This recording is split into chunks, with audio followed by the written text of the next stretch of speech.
네, 반갑습니다. 다산부주의배 수학 강사 조보현입니다. 모두들 수학 시험 보느라 수고 많으셨고요. 오늘은 다산고 2학년 중간고사 기출분석 영상을 준비해 보았습니다. 수학 시험이 마지막 날이었는데 시험 끝나고 이제 저희 반 학생들이랑 통화를 해봤더니 대부분의 학생들이 이번 시험이 좀 어려웠다라는 좀 반응들이 많았는데요. 이번 기출 이 분석 영상을 통해서 이번 시험 난이도는 어땠는지, 어떤 문항들이 어려웠는지, 또 그런 문제들을 또 어떻게 접근했어야 하는지 좀 이따가 이제 해설해 드릴 거고요. 또 다가오는 기말고사를 대비하기 위해서는 우리가 어떤 준비가 필요한지 함께 얘기해 보도록 하겠습니다. 자, 첫 번째로 출제 경향 분석에 대해서 알아볼 거고요. 두 번째는 이제 이번 시험에서 좀 주요했다 싶은 그 문항과 그 해설 강의를 해드리도록 하겠습니다. 자, 그 다음에 마지막으로는 총평 및 기말고사 대비를 우리가 어떻게 해야 되는지 말씀드리도록 하겠습니다. 자, 첫 번째 출제 경향 분석인데요. 자, 일단 제일 먼저 자, 이번 다산고 2학년 시험 범위는 지수부터 삼각함수까지였습니다. 삼각함수가 다 들어간 것은 아니고 앞부분에 삼각함수 정의까지만 들어갔는데요. 자, 그 다음에 이제 학생들이 아까도 말씀드렸지만 좀 어렵다라는 반응들이 좀 많았잖아요. 그래서 제가 난이도를 좀 자세히 이제 분석을 해봤는데 일단 하부터 상까지 이렇게 골고루 이제 들어가 있기는 하지만 일단 하 수준의 문제는 뭐 7문제로 뭐 제일 많습니다. 하지만 이제 눈여겨봐야 될 것은 여기 지금 중상 난이도에 해당하는 문항이 5문항이나 있어서 아무래도 이런 부분 때문에 학생들이 좀 어렵게 느껴지지 않았나 생각이 드는데요. 자, 이 마지막에 논수령 1번, 2번 문항도 지금 8점과 7점으로 구성되어 있는데 이 난이도를 보시면 중상으로 결코 학생들이 느끼기에 또 쉬운 문항은 좀 아니었던 것 같은데요. 아무래도 여기 보시면 시험지가 총 이게 2장으로 구성되었다고 합니다. 이 앞부분에는 하부터 중하까지 거의 계산 위주의 문제들로 좀 배치가 되었었고요. 자, 두 번째 문항부터는 여기 중 난이도 이후부터 중상, 그다음에 이제 마지막에 있는 논수령까지 거의 중 이상, 그다음 중상 난이도 문항으로 배치가 되어 있어서 두 번째 풀 때 학생들이 좀 많이 힘들어했다고 합니다. 자, 그래서 주요 문항으로는 우리 15번과 18번, 그 다음에 논수령 2번에 대해서 해설을 해 드릴 텐데요. 어떤 특징들이 있었는지 한번 말씀드리도록 하겠습니다. 자, 주요 문항 해설 강의 하도록 하겠습니다. 자, 이 문항은 객관식 15번인데요. 일단 문제를 보시면 지수함수 문항입니다.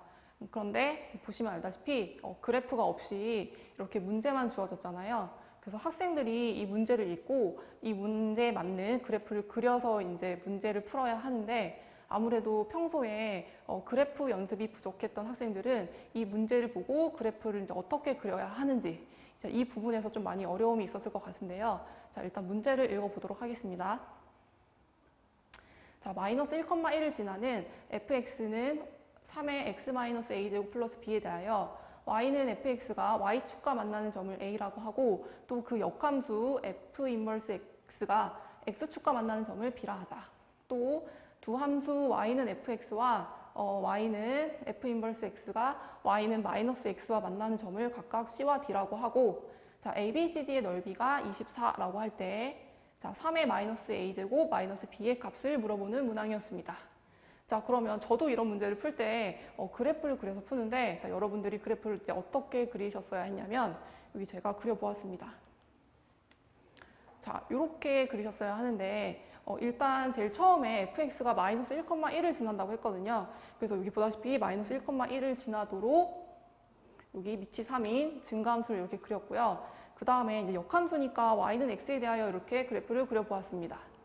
자, 그 다음에 y는 마이너스 x와 만나는 점을 우리가 c와 d라고 했는데 자, 여기 마이너스 1,1이 y는 마이너스 x가 지나는 점이라는 거를 캐치를 하시고 자, 요렇게 그려서 자, 여기가 c와 d가 되겠죠.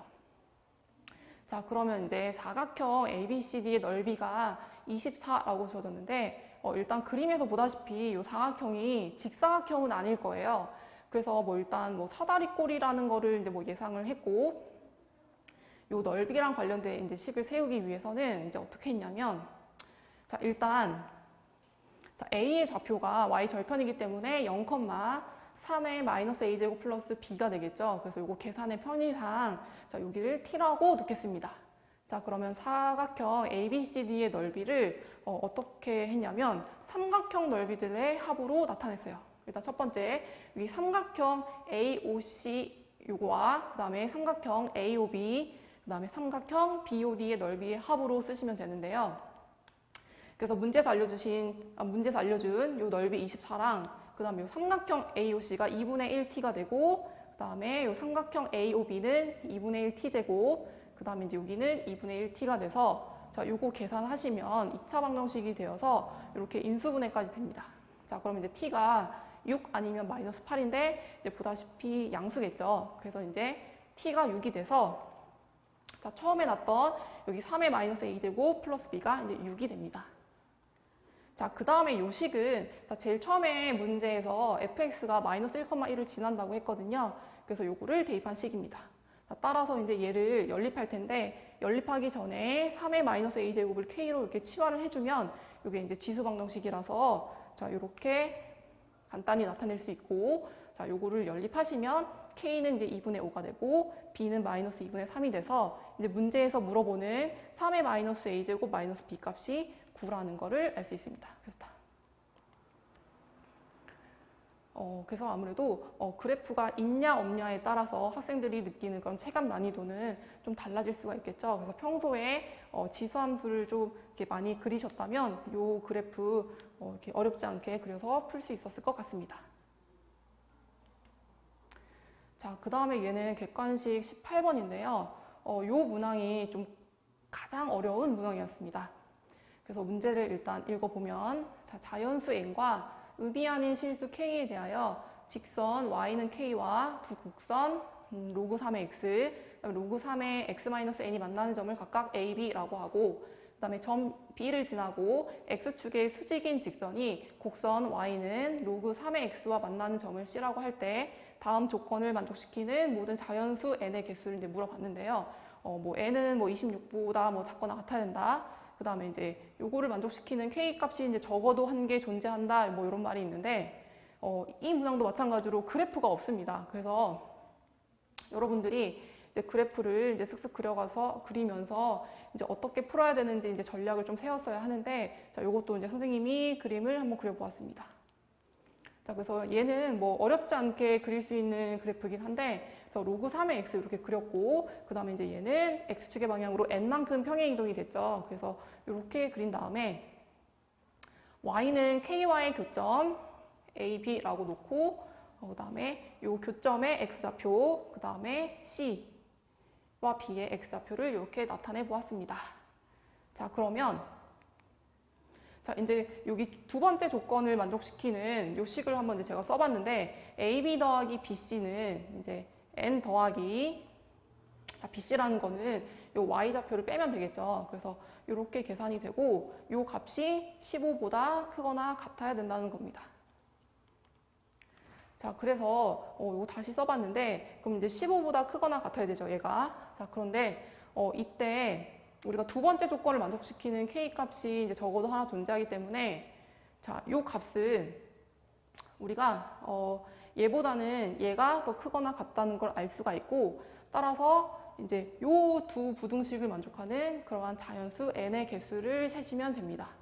그래서 자연수라서 뭐 적당한 수를 대입해 보면서 찾으면 되는데, 일단 뭐 n이 12인 경우에는, 자, 로그 3의 13 더하기 12가 15보다 작습니다. 그래서 이 n이 12일 때는 성립하지 않고요. 그 다음에 n이 13인 경우에는 보시다시피 로그 3의 14 더하기 15가 15보다는 커서 여기 n이 13일 때는 성립하게 됩니다. 그래서 이제 13 말고 이제 14, 15 이렇게 대입을 해보시면 이 부등식이 성립한다는 걸 알 수 있기 때문에, 자, 여기 첫 번째 조건에서 26까지였잖아요. 그래서 n의 개수는 13부터 26까지 14개가 되겠습니다. 그래서 요 문항이 지금 제가 듣기로는 다산고 상위권 학생들도 조금 틀린 문항인 것 같은데, 아마 이 문항 때문에 만점자는 좀 없지 않을까 좀 조심스럽게 예상을 해보고요. 이런 문제들도 평소에 좀 접해봤던 학생들이 좀 접근할 수 있지. 만약에 이 문제를 시험장에서 실전에 이제 보게 된다면 과연 뭐 몇 명이나 풀 수 있을까 싶은데 저희 구주위에서는 이 문항을 좀 연습을 했었거든요. 그래서 좀 익숙했었다라는 뭐 얘기들도 좀 많이 있었습니다. 자, 그 다음에 마지막 논술형 2번 문항인데요. 자, 요거는 사실 재작년 다산고 2학년 기출문제와 거의 유사합니다. 재작년 기출문제에서는 이렇게 딱 오각형까지만 나왔고, 자, 올해 시험에서는 요 옆에 삼각형을 붙여서 이제 출제를 했거든요.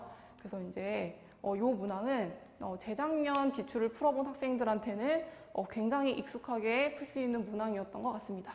그래서 이제 요거 한번 풀이하도록 해보겠습니다. 자, 그림과 같이 한 변의 길이가 6인 정오각형 ABCDE와 선분 ED를 한 변으로 하는 정삼각형 EDF가 이렇게 정오각형에 붙어서 만들어진 도형이 있습니다. 선분 AB의 중점을 M이라고 하고 그 다음에 선분 EF의 중점을 N이라고 할 때 이 도형에 접하면서 이렇게 원이 이렇게 시계 방향으로 이렇게 돌고 있는데 원의 중심의 자치의 길이를 우리가 풀이 과정과 함께 이제 서술해야 되는 문항이었습니다. 그래서 이 원이 이렇게 돌아가면서 원의 중심이 나타내는 그 자치가 어떨까를 이제 예상을 하셔야 되는데, 자, 요거를 제가 한번 그려보았습니다.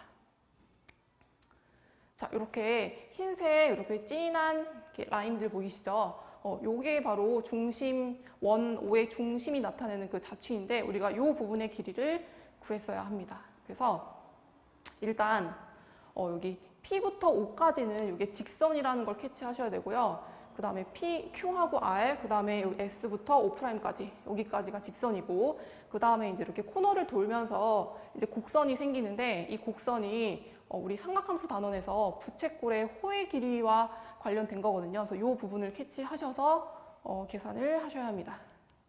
자, 따라서 PO는 이제 3, 그 다음에 QR은 6, 그 다음에 S부터 O'까지는 이제 뭐 3이라는 거는 뭐 충분히 쉽게 찾으실 수 있고요. 자, 이제 여기 부채꼴의 호의 길이가 이제 관건인데, 저 부채꼴 APQ의 중심각의 크기는 정오각형의 크기까지 계산을 하셔서 5분의 2파이라는 걸 알 수 있고, 그 다음에 이제 우리 호의 길이가 요 R세타라는 공식 있잖아요. 따라서 PQ의 길이는 5분의 2파이가 됩니다. 자, 그 다음에 여기도 이제 부채꼴이거든요.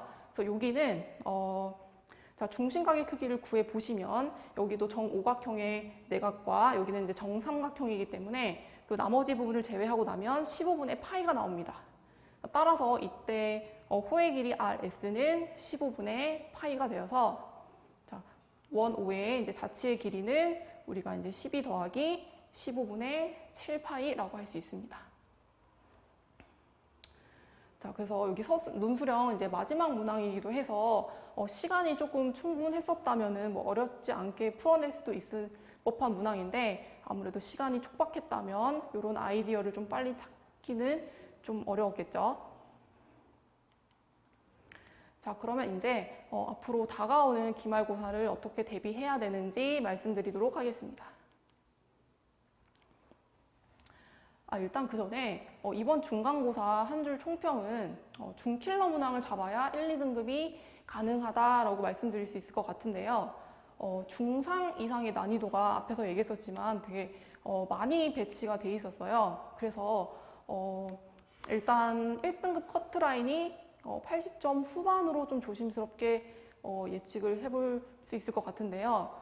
일단 상위권 학생들도 일단 뭐 한 문제 정도 틀린 학생들 많고 그 다음에 뭐 두 문제, 세 문제 정도 틀린 학생들이 좀 다수 있었기 때문에 이 정도로 한 예측을 해보았습니다. 자, 그 다음에 학교 교과서와 프린트 연계성이 좀 적었습니다. 그래서 학생들이 뭐 학교 교과서나 프린트만 뭐 시험 직전에 이렇게 뭐 달달 연습했던 학생들은 이번 시험이 더 어렵게 느껴졌을 것 같고요.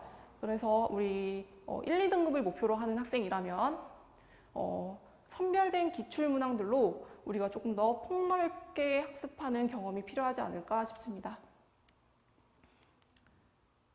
자, 그럼 이제 다가오는 이제 기말고사를 대비하기 위해서는 자, 수원을 만만하게 보지 않으셨으면 좋겠습니다. 고1 때 배운 수학에 비해서 뭐 양적인 면도 또 많아졌고 당연히 내용적으로도 이제 어려워졌잖아요. 그러면 당연히 학교 시험도 이렇게 덩달아 어려워질 수밖에 없습니다. 따라서 중간고사와 같은 중킬러 문항이 이제 다수 출제될 가능성이 많고요. 그래서 이런 문항들을 대비하기 위해서는 뭐 연산은 뭐 당연히 기본이고요. 그래서 우리가 그런 중킬러 문항들을 다루기 위해서는 심화 문제풀이를 좀 필수로 하셔야 할 것 같습니다. 그래서 우리가 이제 또 수1이 또 수능 그 명시 과목이잖아요. 따라서 그냥 뭐 교과서나 뭐 일반 좀 쉬운 시중 문제들 말고 목표를 좀 높게 잡아서 모의고사 문항들이나 뭐 이런 기출 문제들, 수준 높은 공부 목표를 잡으시고 좀 연습을 하셔야 할 것 같습니다. 그리고 기말 범위에는 삼각함수와 수열 단원이 이제 포함이 되는데 삼각함수는 또 마찬가지로 삼각함수 그래프가 또 많이 나올 거기 때문에 그래프에 대한 연습을 좀 많이 하셨으면 좋겠고요. 또 문제를 푸실 때 그래프를 보고 그것을 어떻게 해석해야 하는지 그런 것도 좀 눈여겨보셨으면 좋겠습니다. 자, 그 다음에 이제 수열 단원은 뭐 수의 규칙성과 관련해서 푸는 문항들이 많을 텐데 우리가 뭐 단순히 뭐 계산을 하는 것을 떠나서 우리 문제를 딱 보고 어떻게 접근을 해야 하는지 그런 문제 해결 능력을 높일 수 있도록 학습 계획을 잘 세우시고 실천하는 여러분이 되셨으면 좋겠습니다. 자, 이상으로 다상고 2학년 중간고사 기출 분석을 마치도록 하겠습니다. 감사합니다.